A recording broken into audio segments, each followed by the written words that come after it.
Këtë mbrëmje e pritet hapja aksit ndërlysaj Breklumi, i cili u bllokua si pasojë e rrëshqitjeve të gurve në zonën e Dukaqinit.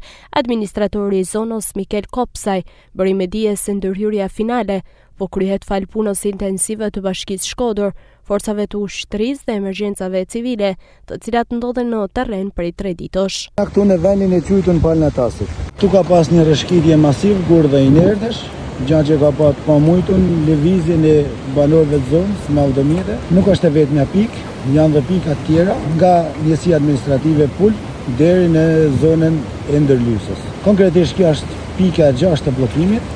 Është bërë një ndërhyrje nga Bashkia Shkodër dhe emergjenca civile kombëtare. Në dispozicion kësaj ndërhyrjes janë vend 2 eskavatora të Bashkisë Shkodër dhe një fadron nga emergjenca civile kombëtare. Po punohet që në mjes, bashkëpunim edhe me banorët e zonës dhe kam besimin e plot deri në darkë do të jetë komplet aksi i aksesueshëm.